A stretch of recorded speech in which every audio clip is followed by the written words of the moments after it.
At exactly 9:42 a.m. on July 14, 1944, First Lieutenant Ewald Swanson tightened his grip on the control yoke of a B-17G flying fortress named Mispa. Below him, the city of Budapest stretched across the Danube River, silent and deceptively calm.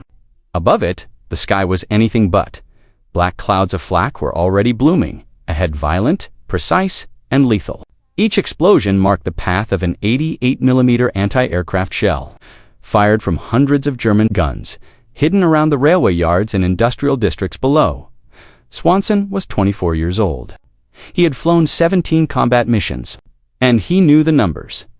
By the summer of 1944, bomber crews in the 15th Air Force understood the math of survival. Out of every 10 men who climbed into a B-17, only 2 would finish their tours alive and free. The rest would die in the air, burn in wreckage, or vanish into prisoner of war camps. Today was mission number 18. Mispa was part of a 60-aircraft formation from the 483rd Bomb Group, flying out of Sturperone, Italy. Their objective was simple on paper: destroy the Shell oil refinery and the railway yards of Budapest. Cutting fuel and supply lines feeding the German Eastern Front, bomb turned southwest. Go home, but no mission over occupied Europe was ever simple. The formation pushed forward. Flak bursts walked toward them like stepping stones of death. Aluminum skin rattled as fragments slammed into nearby aircraft. One bomber to the left took a direct hit. Its wing folded inward, and the plane rolled away, trailing smoke, vanishing into cloud below. No parachutes appeared. Inside Mispa, the crew stayed locked in position. Second Lieutenant Paul Berndt, the co-pilot, stared straight ahead, jaw clenched. In the nose, Second Lieutenant Kenneth Dudley, the bombardier, lay prone over the Norden bombsight, tracking the target through vibrating plexiglass. Beside him, Second Lieutenant Joe Henderson, the navigator, double-checked headings and wind drift. 10 men, 30,000 feet. Zero room for mistakes. The flak intensified. Shells exploded so close, Swanson could feel the pressure waves through the flight controls. The aircraft shuddered. A burst tore through the tail section, shredding metal and severing wiring. Another punched through the right wing, leaving a jagged hole where fuel vapor hissed into the slipstream. Still, Mispa held formation. At 9:43 a.m., Dudley called out, "Bombs away."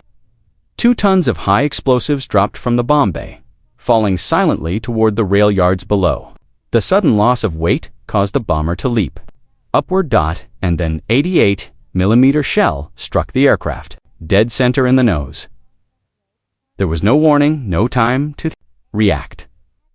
The explosion was instantaneous and absolute. The entire front section of the B-17 ceased to exist. The bombardier's compartment vanished. The navigator's station vanished. The Norden bombsight, the plexiglass nose, the structural framework, gone. Kenneth Dudley died instantly. Joe Henderson died instantly. Everything forward of the cockpit was simply missing. Cold air screamed into the aircraft as if the sky itself had been ripped open. Blood sprayed across the flight deck. The center of gravity shifted violently backward, and Mispa pitched up into a near-vertical climb. Warning horns should have sounded, but there were no instruments left to trigger them. The entire instrument panel was gone. Swanson stared forward in disbelief, where gauges and controls had been moments before. There was now open sky. 30,000 feet of frozen air roared through the gaping cavity. The temperature outside was minus 40 degrees Celsius.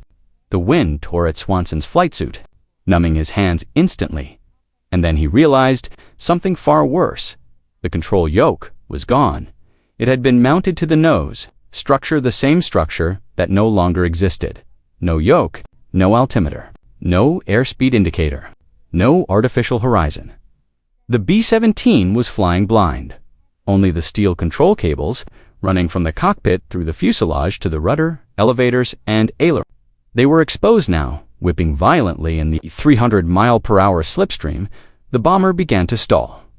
Instinct took over, leaning into the wind, somehow managing to bring the nose down just enough to stop the climb. No one could later explain how. There was nothing to push, nothing to pull. Only physics, muscle memory, and sheer refusal to die. Behind him, the crew stared forward in shock. The radio operator, the flight engineer, Waist gunners frozen in place. They could see straight through the aircraft.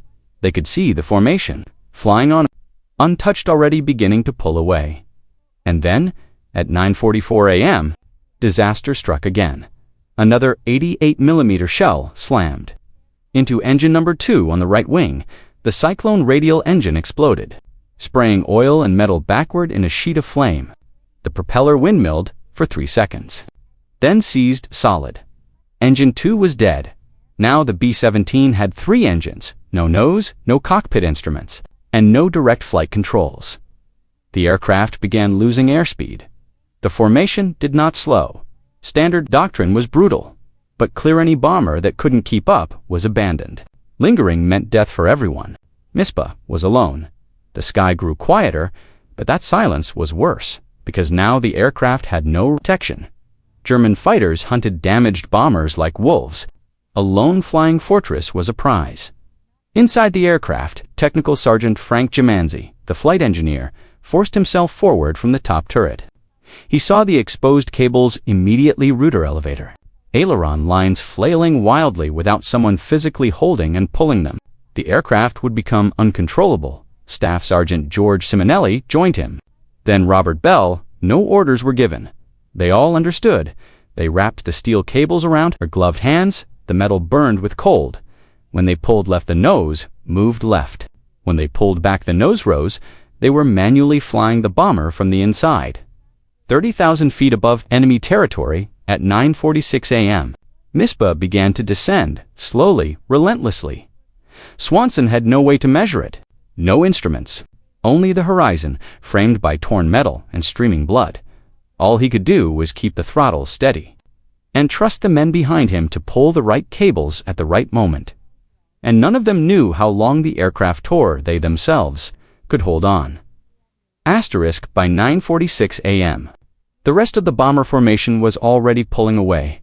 Ewald Swanson could see them through the open void, where the nose of Mispa used to be dark silhouettes against the pale summer sky. 60 aircraft reduced to distant specks. Mutual protection gone. Crossfire gone. Survival now depended on one crippled bomber and the men inside it. The B-17 was descending. Not fast. Not yet, but steadily. Now they were slipping through 29,000, then 28,500. Swanson had no altimeter to confirm it. He judged only by the horizon, by pressure in his ears, by instinct sharpened through hundreds of flight hours. The cold was unbearable. The open nose turned the cockpit into a wind tunnel. His breath crystallized instantly. His fingers were already going numb on the throttles behind him. In the bomb bay, the situation was just as brutal. Technical Sergeant Frank Gimanzi had wrapped the rudder cables around both hands. The steel wire rope was thick 3/8 of an inch, but at this altitude, it felt like ice. The slipstream tugged violently, trying to rip the cable from his grip. Every movement mattered. Too much pull, and the aircraft would yaw sharply. Too little and nothing would happen at all. George Simonelli and Robert Bell took positions on the elevator and aileron cables. They braced their boots against the fuselage ribs, using their entire body weight to counter the wind. There were no commands, no intercom. They had to read the aircraft through vibration, through sound, through the feel of tension in the cables. When Swanson advanced power on engine 4, the bomber wanted to yaw left. Simonelli felt it before he saw it. He pulled right rudder. Cable hard. The nose corrected. Barely. This was not flying. This was holding a dying machine together with muscle and timing. At 9:48 a.m., the bomber crossed below 27,000 feet. The cold worsened. Blood flow to fingers slowed. Hands cramped around steel cable. Every second was agony, but letting go for even a moment meant death. Then came a new problem. From the tail, Staff Sergeant Charles Tucker felt the aircraft flex. Not vibration, not turbulence, structural movement. The rear fuselage creaked in ways it never should have. The metal framework around the vertical stabilizer was shifting. Tiny stress fractures were spreading invisibly beneath paint and rivets. The nose explosion had sent shockwaves through the entire airframe. Now the tail was failing. If the tail separated, the B-17 would enter an unrecoverable spin. No parachutes, no time. Just violent tumbling until impact. Tucker crawled forward, fighting the slipstream, reaching the waist gun area. His eyes met the others. They didn't need explanation. The bomber was living on borrowed seconds. At 9:50 a.m. the flak stopped. No more black bursts. No more concussion waves they had crossed. Out of the densest German air defense zone, they were likely over Yugoslavia now. That meant one thing.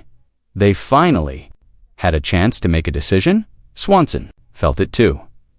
The sudden quiet after chaos was unsettling. Engines roared steadily, 3 of them, still alive. But he had no idea how much fuel remained. The gauges were gone. The wing tanks could be half full or nearly dry. He made the only rational calculation left. If the aircraft broke apart in the air, everyone would die. If the crew bailed out now, most would survive. Even if capture was inevitable, staying together no longer increased survival odds, it reduced them. Swanson knew what had to be done, but he couldn't say it. He couldn't turn around. He couldn't move. He couldn't leave the throttles. The moment he unbuckled, the aircraft would become uncontrollable. So the decision passed silently to the men in the bomb bay. They looked at the cables. They looked at the flexing fuselage. They looked at each other, and they chose life. Robert Bell went first. He released the cable, clipped his parachute harness, and stepped toward the waist gun window. The instant his hands left the control line, the bomber lurched, the nose dipped, the left wing dropped. Simonelli and Jamanzi compensated instantly. Screaming wordless effort through clenched teeth, Bell didn't hesitate. He jumped. The slipstream swallowed him in less than a second. The aircraft became harder to control. One less set of hands, one less margin for error. Next was Charles Kelly, then George Simonelli, each time a man let go. The bomber responded violently, wallowing, yawing, slipping toward a stall. Swanson adjusted engine power instinctively, using throttle as the last remaining control surface. By 9:52 a.m., the aircraft had dropped below 24,000 feet. 5 men were gone, 5 parachutes, drifting somewhere behind them. Swanson still held the throttles. His jaw was clenched so tight it hurt. His eyes never left the horizon. He could not afford panic. Panic meant overcorrection. Overcorrection meant stalled out behind him. Frank Jamanzi pulled cables alone now. His gloves were shredded. Blood seeped through fabric where steel had cut into flesh. His hands were numb, barely responding, but he kept pulling. Then the tail flexed again. Harder this time. A loud metallic crack echoed through the fuselage. That was a muff. Jamanzi released the cable. Swanson compensated with engine power, reducing throttle on the right wing, pushing everything left. The nose steadied, but just barely. Jamanzi jumped. Now, the aircraft was essentially uncontrolled. It was no longer being flown. It was falling forward with lift. At 9:54 a.m., only 5 men remained aboard. Swanson, the co-pilot, Paul, Burnt, and 3 others making their way aft. The aircraft passed 22,000 feet. Burnt turned his head slightly toward Swanson. There was nothing to say. They both knew Burnt had no controls. No function left. Staying meant dying. He unbuckled, crawled aft, and vanished into the slipstream. Swanson was alone at the controls of a bomber with no cockpit, no instruments, no crew, and a failing tail. The aircraft was descending at roughly 200 feet per minute, slow enough to buy time, fast enough to guarantee death. If he waited too long, Swanson stared forward through open sky. He made one final decision. He would stay aboard a little longer, not for himself, for the men. Already under parachutes, every extra minute he kept Mispa airborne meant greater separation, greater distance from the crash site, greater chance that some might avoid immediate capture. He checked his watch. 9:56. A.M.2. More minutes, then he would go. Asterisk, at 9:56 a.m., Evald Swanson was alone. One man. One dying B-17 Flying Fortress. 3 engines, still running. No cockpit. No instruments. No crew. Just wind, noise, and gravity. The bomber was descending through 21,000 feet. Not in a dive, just a steady, inevitable fall. The missing nose created massive drag. The aircraft's aerodynamic shape was ruined. Lift still existed, but barely. This was no longer a controlled flight. It was delay. Swanson kept both hands locked on the throttles. They were the only controls he had left. Engine number 1 on the far left. Wing vibrated steadily. Engine 3 on the right, inboard position, hummed unevenly. Engine 4 on the far right still produced strong thrust. Together, they kept the aircraft moving forward at roughly 170 to 180 miles per hour. How much fuel remained? He had no idea. B-17 engines did not sputter when fuel ran low. They ran perfectly until they didn't. When fuel was gone, they stopped instantly. And if all three quit at once, the aircraft would drop like a stone. Swanson calculated distance in his head. They had been flying southwest for roughly 14 minutes since leaving Budapest, even at reduced speed. That meant 40 miles, maybe more, enough to be well into Yugoslavia. Far enough that the men who jumped earlier would land scattered across farmland and forest knot clustered around the wreckage. That was the only victory left to secure. The tail creaked. Again Swanson felt it through the seat, metal flexing, rivets straining, structural members surrendering. If the tail separated while he was still aboard, there would be no escape. No warning, just violent rotation and blackout. He glanced at his watch. 9:58 a.m. 2 minutes left. The cold was unbearable now. His fingers were stiff, barely responsive. Blood from the earlier explosion had frozen into dark streaks across the flight deck. The open cavity where the nose had been roared like a hurricane. Swanson leaned slightly forward, peering through open sky. No fighters, no flak, just empty air at 10 a.m. exactly. He made his move. He released the throttles the moment his hands came off. The aircraft responded subtly at first, then more aggressively. The nose dipped slightly. The left wing began a gentle roll. Swanson unbuckled his harness. The wind tried to tear him forward instantly, pulling at his flight suit, dragging him toward the open front of the aircraft. He braced himself against the seat, stood up carefully, and turned toward the rear crawlway. The bomber rolled harder now, without throttle input, without cable control. It was slipping into instability. Swanson moved fast. He squeezed through the narrow passage behind the cockpit, crawling into the bomb bay. The control cables hung loose now, whipping violently, useless without hands to pull them. The aluminum floor vibrated under his boots as airspeed increased. The bomber was entering a shallow dive.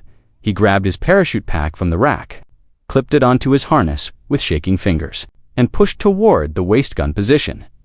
The dive steepened. The angle wasn't vertical, but it was enough. He had seconds, not minutes. If the aircraft entered a spin, G-forces would pin him in place and he would never reach the exit. He reached the waist gun window, outside. Yugoslav countryside rushed past fields, forests, rivers still distant but coming closer. Fast Swanson didn't hesitate. He jumped. The slipstream hit him like a physical wall. His body was ripped sideways, spun violently, the air tearing at his limbs. The bomber flashed past in his peripheral vision and still roaring. Already hundreds of feet away and accelerating downward, Swanson pulled the ripcord. The parachute deployed with a violent jerk that snapped his body upright and knocked the breath from his lungs. Pain flared across his shoulders and chest. Then, silence, relative silence. The roar of engines faded rapidly as the B-17 continued its dive. Swanson looked up. The canopy was fully deployed. He was alive. Below him, the bomber fell at approximately 15,000 feet. The tail section finally gave way. Swanson saw it clearly. The rear fuselage twisted violently, metal tearing apart like paper. The tail separated completely. The forward section pitched nose down into a near-vertical plunge. 8 seconds later, Mispa vanished into a line of trees 2 miles away. A heartbeat passed. Then a thick column of black smoke rose into the sky. The fuel tanks had ignited on impact. Nothing survived that crash. Swanson drifted downward, carried southwest by the wind. The shock faded, replaced by pain and exhaustion. Adrenaline drained from his system, leaving trembling weakness behind. The ground rose faster than expected. He tried to steer the parachute, pulling on risers, aiming for an open field, but the canopy wasn't designed for precision. Trees rushed up beneath him. He struck the upper branches hard. Limbs snapped. Leaves exploded around him. The parachute snagged, slowing his fall but not stopping it. Swanson slammed into a thick branch on his left side. There was a sickening crack. Pain detonated. Through his leg, he fell another 10 feet and came to rest, suspended 15 feet above the ground, tangled in parachute lines and broken branches. His left leg was bent at an unnatural angle. Broken blood soaked through his flight suit where branches had torn skin and muscle. The pain was overwhelming white. Blinding total. He hung there, barely conscious, struggling to breathe. Then he heard voices, German voices, boots crunching through. Undergrowth. The Germans had seen the parachutes. They had heard the crash. They were already collecting survivors. Swanson went still. Moments later, soldiers appeared below him, Wehrmacht infantry, rifles slung, helmets tilted upward as they spotted him hanging in the tree.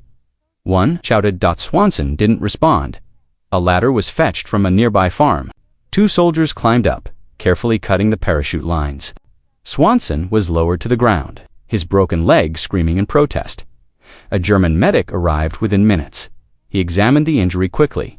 A clean fracture. Severe lacerations, significant blood loss. The medic worked efficiently. A splint fashioned from wooden boards. Bandages wrapped tight. A syringe of morphine plunged into Swanson's arm. The pain dulled. The world softened as the drug took hold. Swanson lay on his back, staring at the sky. The same sky that had nearly killed him. The same sky he had refused to surrender to. His war was over. Ewald Swanson regained full consciousness inside. A German field medical post. The morphine had dulled the pain, but not erased it. His left leg was encased in a rough splint, wrapped tightly from ankle to thigh.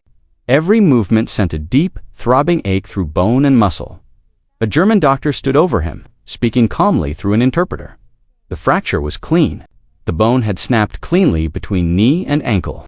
With proper treatment, it would heal. Without it, infection would kill him. Swanson was transported by truck to a Wehrmacht medical facility later that day. There, the leg was set properly and sealed inside a full plaster cast. The procedure was painful, even with morphine. Swanson passed out twice.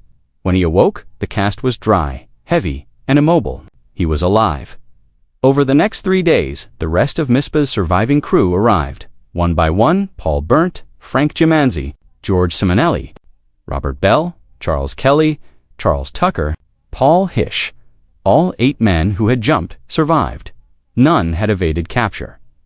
The Yugoslav countryside was heavily patrolled, and German units responded quickly to downed bombers.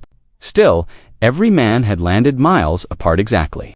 What Swanson had hoped for, the Germans processed them efficiently. Names, ranks, serial numbers, nothing more. They were transported north by rail to Stalag Luftfor, a prisoner of war camp in Austria designated for Allied aircrew. The camp held nearly 10,000 American and British airmen, pilots, navigators, bombardiers, gunners, men whose wars were over, whether they accepted it or not. Life in Stalag Luftfor was harsh, but regulated. Food was scarce in soup, coarse bread. Red Cross parcels arrived irregularly. Winter cut through the barracks with bitter cold, but the Germans generally followed Geneva Convention rules for officer prisoners. There were no mass executions, no systematic torture, just confinement. Waiting, Swanson's leg healed slowly for 2 months. He moved on crutches across frozen ground. The cast came off in September 1944. Physical therapy was basic walking laps around the wire. Rebuilding strength one painful step at a time. By October, he walked without crutches. By November, the limp was barely noticeable. By December, his body had healed. His war, however, was not over. The crew of Mispa stayed together. They talked quietly about, July 14th, about the 88mm shell, about the moment the nose disappeared, about pulling steel cables with bare hands at 30,000 feet, about watching their bomber fall into the Yugoslav forest. And about Kenneth Dudley and Joe Henderson, and 24 years old, dead before they ever understood what hit them. Winter turned to spring. The Eastern Front collapsed. Soviet forces pushed west. The Germans began evacuating POW camps, forcing prisoners into long marches across a crumbling Reich. Food disappeared.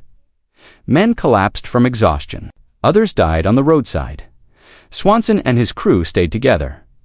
On April 30th, 1945, the column stopped on a dirt road in central Germany. American tanks appeared over the horizon. The guards vanished. The war was over. They were free. After medical screening, they were transported back to Italy, then home to the United States. The crew of Mispa returned. 11 men who should not have survived. Ewald Swanson returned to Michigan. He married, raised a family, worked quietly. He rarely spoke about the mission. When asked, he said only that he had been lucky. The Army Air Forces disagreed. He continued his service, eventually retiring as a lieutenant colonel. The recognition was for a career, but the story everyone remembered was that single mission, 10 minutes without a cockpit. The crew stayed in contact. They attended 483rd Bomb Group reunions. They remembered. They honored Dudley and Henderson by living full lives. Ewald Swanson died in 2009. At the age of 89, the aircraft he remembered most wasn't a jet or a modern fighter. It was a battered B-17G flying fortress named Mispa, a bomber that flew beyond engineering limits, a crew that refused to give up. 10 minutes that proved human will could hold an aircraft together when physics said it should fall.